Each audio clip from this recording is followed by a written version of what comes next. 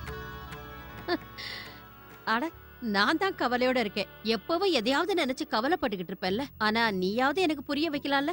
எல்லாத்தையும் ஏற கட்டுறதுக்கு எதுக்கு பயப்படணும்? நான் உங்ககிட்ட சொன்னேன் இல்லக்கா, நீங்க தானே வேண்டான்னு சொன்னீங்க. அதனால நீ விட்டுட்டியா? எப்பவும் நீ தான் என்ன சமாதானப்படுத்துவ. அது மாதிரி இப்ப பண்ணிட வேண்டியதானே? நீங்க என்னை விட பெரியவங்க இல்ல, நான் எப்படி உங்க பேச்ச தட்ட முடியும்? ஏன் முடியாது? எவ்வளவு சந்தோஷமா நம்ம இந்த வேலையை செய்ய இந்த ரூமுக்குள்ள வந்தோம். ஆனா பயந்து போய் உட்காந்துட்டோம். அப்போ எல்லாத்தையும் இப்ப எடுத்து வைக்கலாமா? பின்ன என்ன, போய் ஸ்கிரீன் துணி எடுத்துட்டு வா.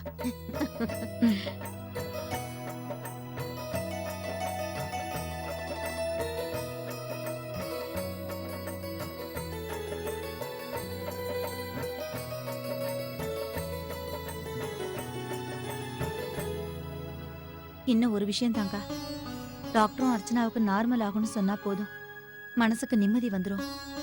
ஆ,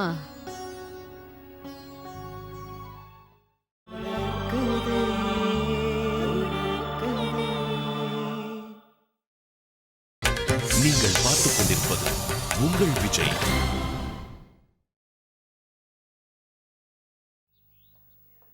எதுக்கும் நான் கார்த்திக்கு மெசேஜ் அனுப்புறேம்மா. பேங்க்ல என்ன நடக்குதுன்னு தெரிய வரும்ல. டாக்டர் வேற இன்னும் வரல.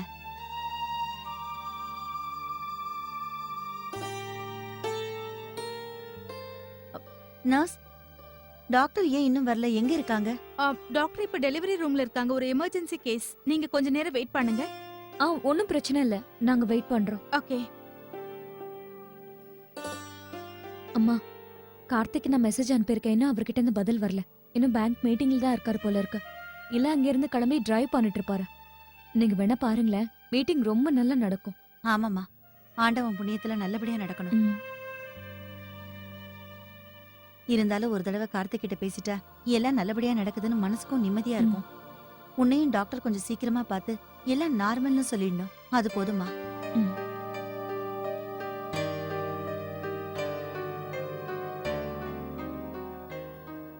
டாக்டர் வந்துட்டாங்க, நீங்க பார்க்கலாம். போலாமா? சரி. வா அர்ச்சனா, பாத்து இப்படி கொடு.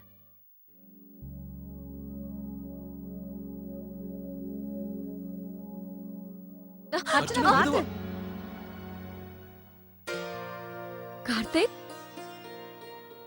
அடிப்படல. இல்ல. அம்மா, பேங்க்ல நம்ம வீட்டை எடுத்துக்கலாம்னு சொல்லிட்டாங்க. எல்லாமே ஃபைனல் ஆயிடுச்சு, எல்லாமே கிளியர் ஆயிடுச்சு. நிஜமாவா? ஆ, கார்த்திக், ம். அர்ச்சனா, நிஜமாவே நான் ரொம்ப பயந்து போயிருந்தேன்ப்பா, பயந்து போயிருந்தேன். ஏதாவது தடை வந்துருமோன்னு நினைச்சேன். அந்த ஆண்டவன் நம்ம மேல கருணை காட்டிட்டான்பா. கார்த்திக், நிஜமாவே நம்ம வீட்டுக்கு போறோமா? ஆமா அர்ச்சனா, நாம நம்ம குழந்தைய தூக்கிக்கிட்டு நம்ம மாளிகைக்கு போயிடுவோம். டாக்டர் வந்து என்ன சொல்றாங்கன்னு பார்க்கலாம். Good morning good doctor. Morning doctor. Good morning. எப்படி இருக்க அர்ச்சனா? நான் நல்லா இருக்கேன் டாக்டர். Doctor, file. படுத்துக்கோ. வாமா படுத்துக்கோ. மெதுவா.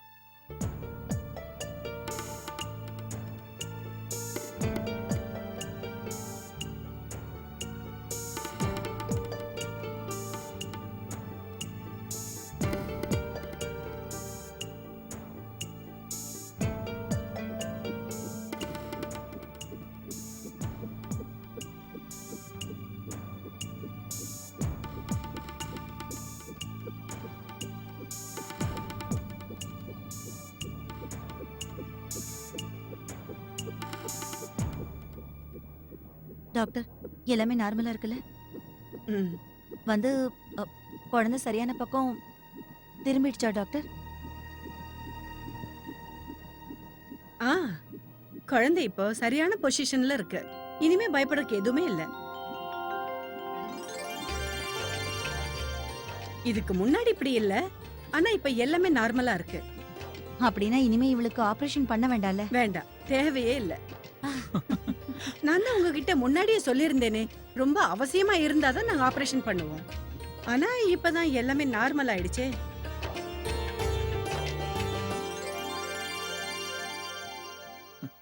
நீங்க ரொம்ப நல்ல செய்தி சொல்லியிருக்கீங்க டாக்டர். குழந்தைங்களை ரொம்பவே பயமுறுத்திருச்சு. இருந்தாலும் எங்க கிட்ட எல்லாரும் ஆபரேஷன் வேண்டாம் நார்மல் தானே சொன்னாங்க. இருந்தாலும் எங்களுக்கு தான் பயமாயிடுச்சு. டாக்டர், நீங்களும் இதைத்தான் சொல்லுவீங்க. பிரசவம் எப்பவுமே இயற்கையா தான் நடக்கணும். அதான் அர்ச்சனாவுக்கும் நல்லது. நாளைக்கு எந்த பிரச்சனையும் வராது பாரு. இனிமே எல்லா கவலையும் தூக்கி போட்டுட்டு குழந்தை வர்றதுக்கான ஏற்பாட பாருங்க. நான் தான் டியூ டேட் கொடுத்திருக்கேன்ல, அநேகமா அன்னைக்கே குழந்தை பிறக்கலாம். இல்லனா ஒரு நாள் 2 நாள் முன்ன பின்ன ஆகலாம். அத நினைச்சு நீங்க டென்ஷனே ஆக வேண்டாம். இப்போ உங்க பேரனையோ பேத்தியோ கொஞ்சறதுக்கு தயாரா இருங்க. ஆமா டாக்டர், இப்ப நாங்க எல்லாரும் அதுக்கு தான் ஆர்வமா இருக்கோம்.